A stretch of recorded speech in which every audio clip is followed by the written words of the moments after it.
Okay, this video will be dedicated solely to the solution of problem. Oh, how about that? I forgot the problem number. Let me get that. I believe this is number 51 in chapter 18. Yes, number 51. This is about a diving bell. It's called a bell because I think some of the first diving bells actually were shaped like bells. I'll have a graphic at the end of the video. But for our purposes, just consider a cylindrical shaped box. Does that make sense? Like, I guess box means rectangular, doesn't it? A cylindrical shaped cavity. It's closed at the top. It's open at the bottom. It's big enough to fit a person inside. So 3 meters, that's taller than just about anybody. And this would be constructed out of some very thick metal, something very rigid, something that will not collapse under the great pressures that exist 100 meters into the water. Many of us have been 10, 12 feet down into a swimming pool, but 100 meters is much further. I don't even know if it's possible for a human to dive that far down, maybe with the right scuba gear. In any case, in order to solve this problem, we need some results from this chapter and a previous chapter on fluid statics. The result that we need from this chapter is the ideal gas law. So P1 will be the pressure within the diving bell before it is submerged into the water. So this diving bell would be lowered directly down vertically into the water.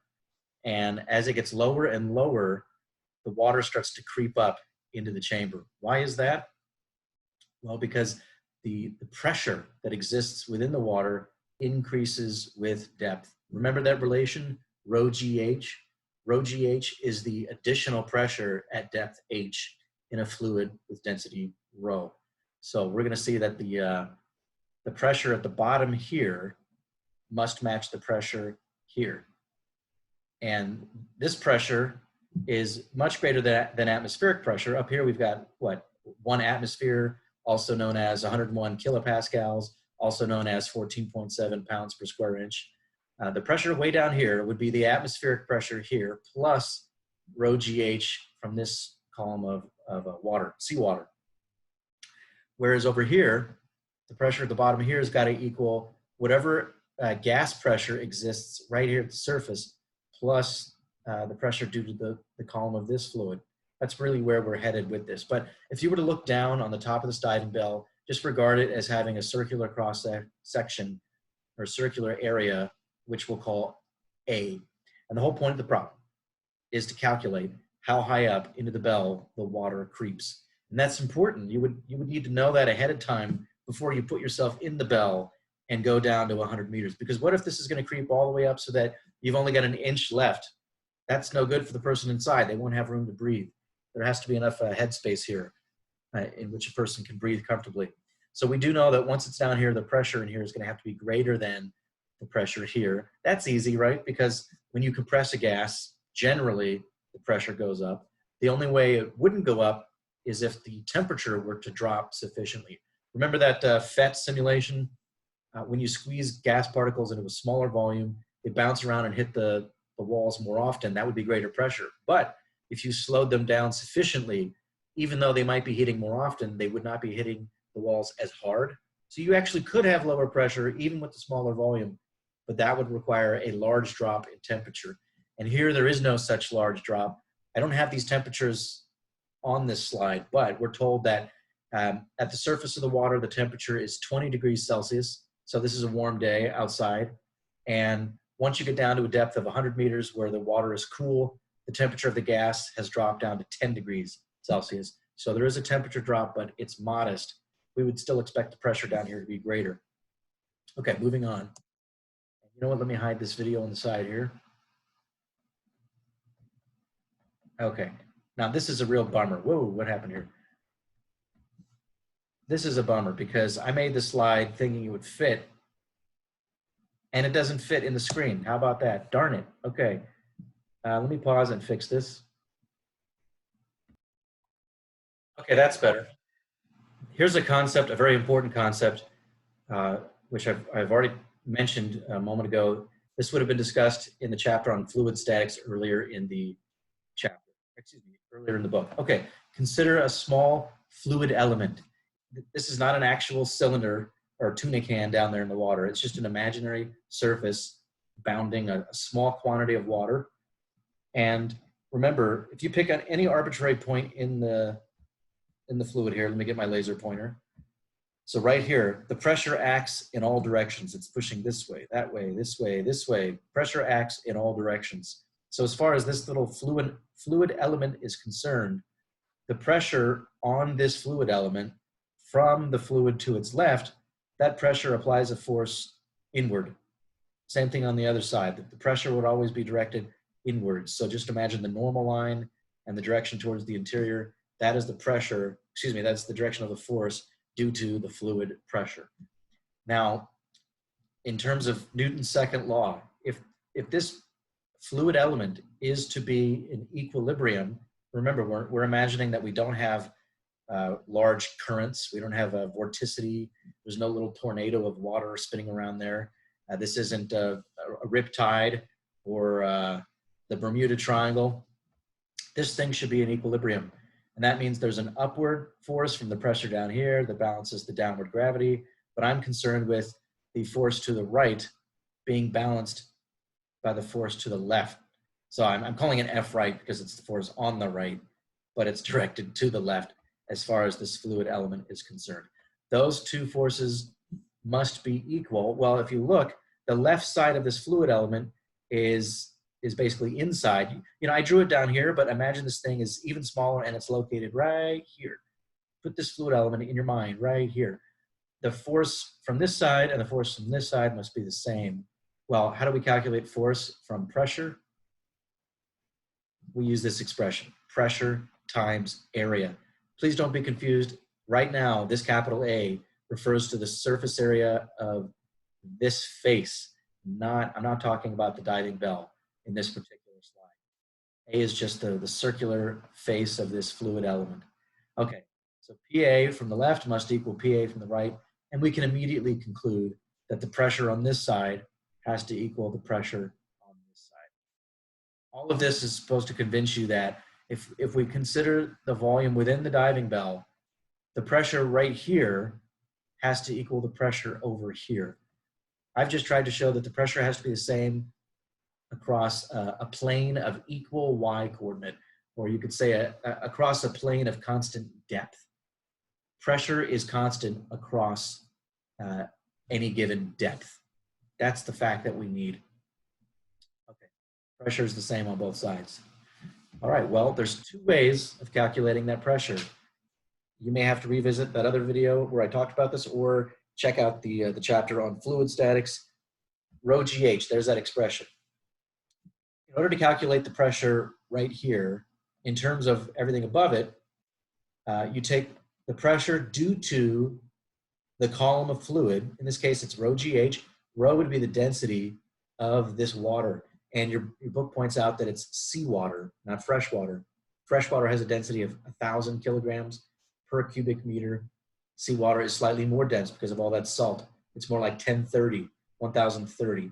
So you plug in the 1030, 9.8, and then the height of this water column. But remember, there's an additional contribution to the pressure down here. That contribution comes from the pressure within the cavity here. That would be the air pressure. And this pressure is not necessarily the same as atmospheric pressure. Do you see that they're separated? There's a boundary between this air cavity and the atmosphere. And of course, there's also water in between. So there's no reason that this pressure needs to equal that pressure. If there were a hole at the top and this diving bell was poking up above the water, then the pressure would have to be atmospheric pressure because it would be open to the atmosphere and the air would all redistribute itself in such a way that the pressure was the same throughout. Okay, maybe you're seeing now why this needs to be rigid. That barrier right here is what allows us to keep this pressure separate from this pressure. Notice that down here, I did not need to add a contribution from the weight of this water above because it's separated from this system by this rigid barrier. And so everything's different when you throw in rigid, solid partitions. If you're just mixing fluids together, water, air, or some other gas, then you'd have to worry about the separate contributions, rho GH from one fluid, rho GH from another fluid. And in this case, though, we've got the barrier. Okay, so once again, the pressure down here would be the gas pressure right here. That's what we're calling P2, plus the extra contribution rho GH. And you know what? Maybe you're wondering, how come I don't need to do rho GH for the gas? Like gas density times 9.8 times the height of this column of gas. And you know what? I have to be honest. I need to think about that for a moment. Here's why. That's actually a very good question. I'm hoping somebody was wondering that right now.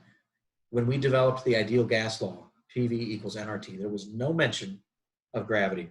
We did not take that into account at all. We didn't talk about the weight of those particles. They're just flying around due to their kinetic energy. Well, gravity does become significant when you look at a quantity of gas as tall as the atmosphere. So there is a difference in pressure at sea level versus the top of Mount Everest because of this effect, this rho GH effect. But the math is a little different because it's not a liquid. I think that's the distinction. Yeah, you wouldn't use rho GH for a gas. You use it for a liquid. And even for liquid, keep in mind, when you get down to the bottom of the ocean, the density of seawater is a little greater than it is at the surface of the ocean because of the incredible weight of the water above the water at the bottom. So water is not very compressible, but you can compress it a little bit. So rho GH really is an approximation. If you think back to where I got that from, go back to a previous video, I integrated something. dy equals rho g, what was it? dp equals rho g dy. I integrated that to get this expression. If you go back to that integral, if you knew how the density varies with height, you could do a more sophisticated integral and account for situations where the fluid is compressible. Okay, that was quite a detour. For an incompressible fluid, basically like water, rho GH is all you need. Okay, over here, same thing, except this time instead of a cavity full of air, we've just got the atmosphere. So you take the atmospheric pressure, which I'm calling P naught, and add to that rho GH, except this time the height is, we're calling it D. So it's really rho GD, rho GD. The pressure at this depth is rho GD, that's the contribution from all the water above, plus atmospheric pressure. And what I tried to show you in the previous slide was that this pressure must equal this pressure. Just again, imagine the little fluid element right here. Pressure on that side has to equal the pressure on that side. Okay, we've established that. Here's the major equation, or one of the two major equations we need for the problem. What are we even trying to find right now? H. The problem is asking, how high up the diving bell does the water creep when you're at a depth of 100 meters? Okay, so I've just moved some stuff around, solved this for P2. Now, how many unknowns do we have in this equation? Do we know P2? No. Do we know P naught? Yes, that's atmospheric pressure, 101 kilopascals. We know the density of seawater, it's 1030. We know 9.8. We know the depth, it's 100 meters, but we do not know how high up the bell the water creeps. So there are two unknowns in this equation: pressure inside the diving bell and the height of the water within the bell. We need a second equation if we hope to find these two unknowns. Where can we go to get another equation with the pressure in it? I know what you're thinking. The ideal gas law, the Pervenert law. Let's apply that. Well, what's constant? You should always be asking yourself in these problems, which quantities within the ideal gas law equation, which of those are constant? And in this case, when you plunge the diving bell into the water, the air that's in here, it's got no way of escaping. And you know what? You can mess around with this concept on your own at home. Do you have a straw in your kitchen? I have a glass straw. I don't remember why I purchased that, but I just went into the kitchen and messed around with plunging the straw into the water, plugging one end with my finger and lifting it up and watching how it sucks some of the water up out of the cup. So, maybe mess around with something like that and think about pressure and how it works. But if you plunge this vertically, the air has nowhere to go. It'll be trapped. And that means that the number of moles will not change. Sure, the pressure is going to change. Clearly, the volume has changed. And we know that the temperature drops as well. But the number of moles stays constant. If you were to tilt this thing on its side and plunge it into the water, some of the air is going to come out. It's going to bubble up. So it's all about the vertical placement. Okay, so let's rearrange the Perron law. We'll put all this stuff that changes on one side. That's this stuff. And all the stuff that doesn't change on the other side. This is a really useful way to approach these problems. Okay, well, if this quantity equals NR, that means this quantity does not change. The box quantity does not change. That means the same quantity evaluated up here will equal that same quantity evaluated down here. We can use that to solve for P2. That's the whole idea. Let's find the pressure at depth D in terms of the pressure at the surface of the ocean. Okay, here are the two equations. And what I just did here was solve this for P2. You can check my work here. And let's reason through these ratios, see if they make sense. If you squeeze your gas into a smaller volume, if V2 is smaller than V1, wouldn't this ratio be greater than 1? Which suggests that the pressure would be greater. That makes sense. T2, if the temperature deep down into the water is colder, then the numerator is less than the denominator. That would have a tendency to reduce the pressure. That's what I was saying a few minutes ago. So the question is, which of these wins? If this ratio comes out greater than this ratio, then the pressure will still be increased. Let's plug in numbers. But before we do that, how are we supposed to evaluate the volumes? And first, let's recognize, I'll go back here to the picture, P1. Before you plunge this diving bell into the water, wasn't this end opened? I mean, presumably this was lowered into the water by a crane. Just before it entered the water, it was open at the bottom to the atmosphere. So we know that the air began at atmospheric pressure. So I'm setting P1 equal to P naught, atmospheric pressure. I'll plug that in here. Also, we're given the temperatures. You should get used to converting from Celsius to Kelvin. What do? Add 273. These numbers are easy to do in your head. So that the Kelvin temperatures are close together. These are what we call the absolute temperatures. Oh, that's not a plus sign. That should be an equal sign. Let me fix that. Much better. We've got our two absolute temperatures. I'll substitute those in here. And lastly, what do we do about these volumes? Let's go back to the graphic here.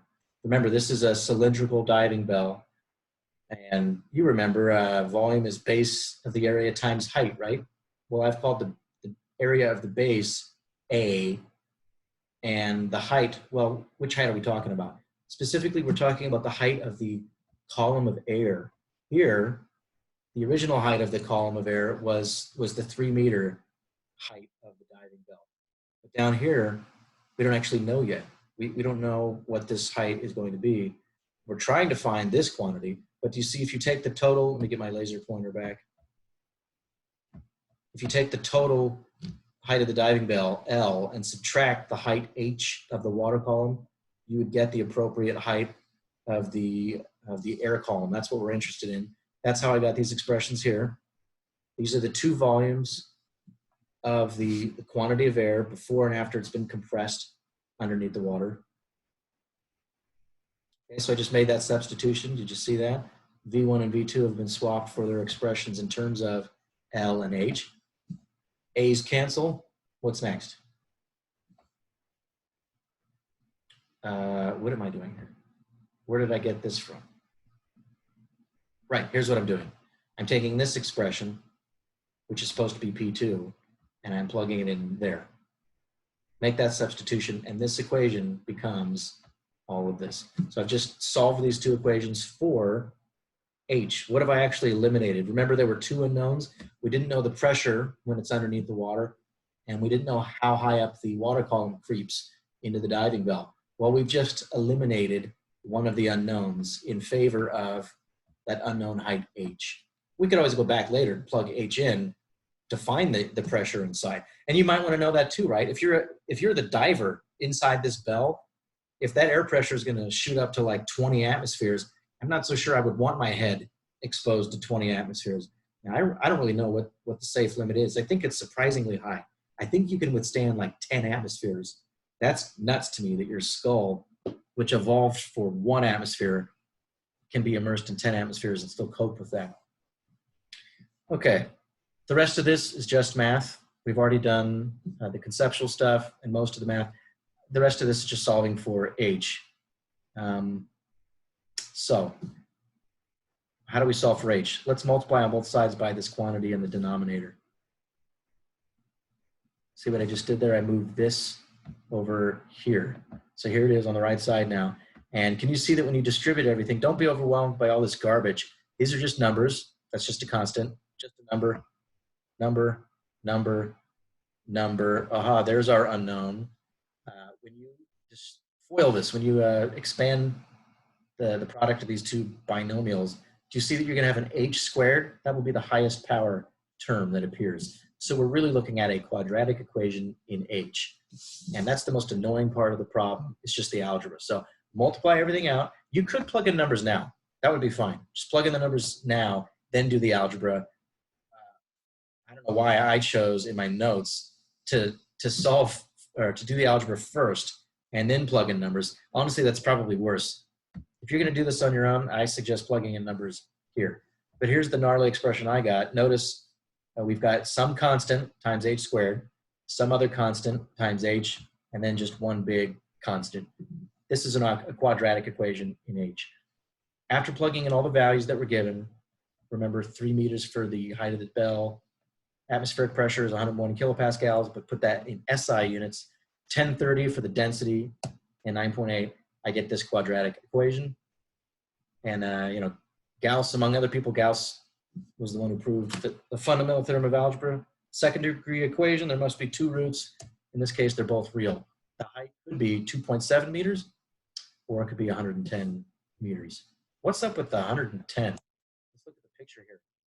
Can the water creep 110 meters up into the diving bell? Of course not. It's only 3 meters tall. So we just disregard that solution. Not physically meaningful.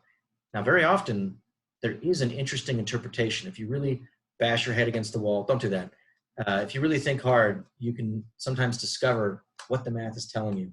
110 meters, wouldn't that put us 10 meters above the surface of the water? So what's going on up there? I really don't know.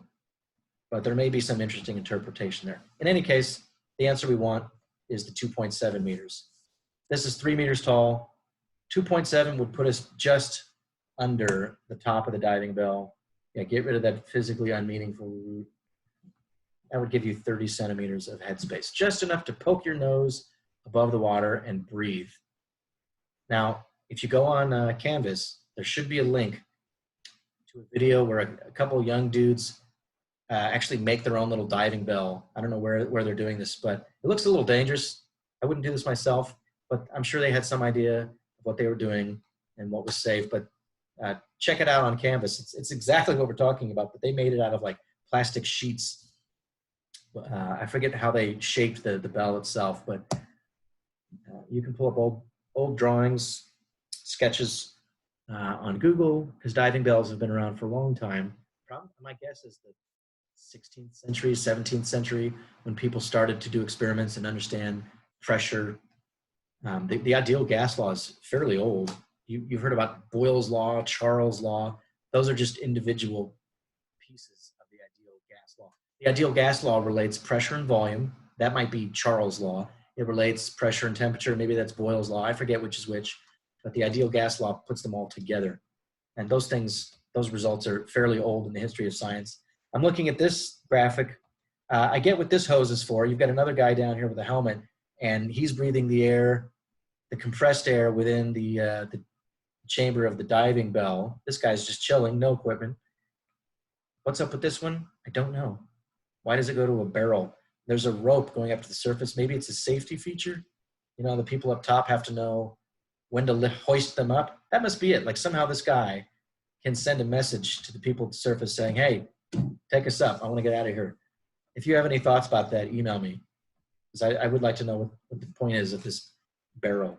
Okay, that's enough for that problem.